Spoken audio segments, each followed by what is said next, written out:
Hello, 5th graders. Welcome to lesson 1.5, Multiplication Patterns. Please pause to write the lesson number and title in your notebook.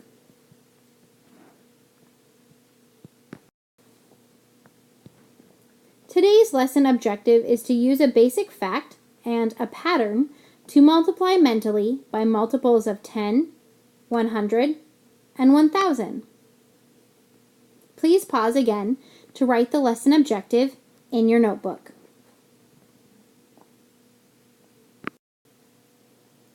Let's begin with our lesson pages. Unlock the problem. How close have you been to a bumblebee? The actual length of a queen bumblebee is about 20 millimeters. The photograph shows a bee under a microscope at 10 times its actual size. What would the length of the bee appear to be at the magnification of 300 times?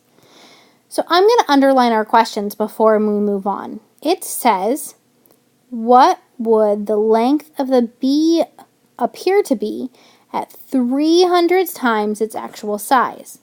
So we have the number 20, and we're going to multiply it by the number 300.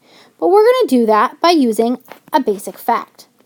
If I write the numbers 300 times 20, I can see that I have the digits 2 and 3.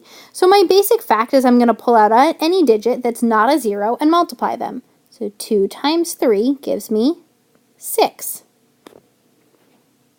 Sorry about that. All right, now I'm going to add back in my zeros one at a time. That 3 is not really a 3, it's a 300. So let's add in 1 0. That would be 30. So 30 times 2, which would be 3 times 2 times 10, gives me 60. And I can see that there's 1 0 here, so there's 1 0 here. We practice counting zeros in 4th grade. Now let's get bigger again. Now this time we have 300 times 2, which we can still describe as 3 times 2 times 10 to the second. And I see I have 2 zeros in my first number, so that means that my answer is going to have 2 zeros on the end. 3 times 2 is 6, plus 2 zeros on the end is 600. Okay, now I've added all my zeros onto my 300, but I still have to add a 0 onto 20. So now I have 300 times 20. We can still pull out a basic fact of 3 times 2, and now we can have 2 zeros, which is 100, times 1 0, which is 10. So that means that we have 3 zeros. So I could describe that as 10 to the power of 3. So 6 times 10 to the power of 3 would be 6. 1, 2, 3 zeros, 6,000. So the length of the bee would be 6,000 millimeters. What would the length of the bee shown at in the photograph if it were under a microscope that shows it 10 times its actual size? Well, if we started out at 20 and we multiplied it by 10, then if we're only looking at it at 10 times, that would be 200 millimeters. So you can see how we use that basic fact to continuously get bigger. Let's practice that again in the next example. We're going to use 50 times 8,000. So the first step is we pull out any numbers that aren't zeros. That's a 5 and an 8. 5 times 8 is 40. Now let's gradually add back in our zeros. 5 times 80 equals 5 times 8 times 10. So 5 times 8 is 400, plus one more 0 gives me 400. Now 5 times 800 is 5 times 8 times 10 to the second. 10 times 10. 10 times 10 is 100, so I would have 40.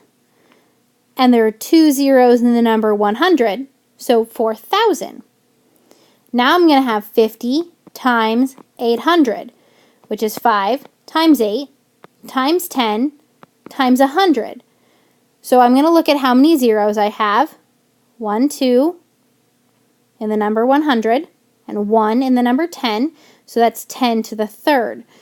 So I have the number 40, and 10 to the third has 3 zeros, so 1, 2, 3, so that means that my answer is 40,000.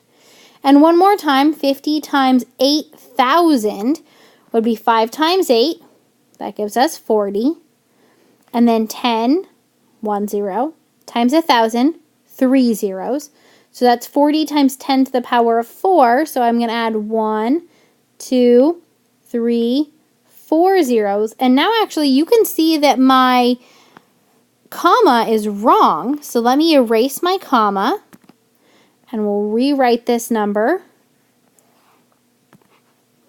40, 1, 2, 3, 4, so 1, 2, 3, comma, that number is 400,000. So 50 times 8,000 is 400,000.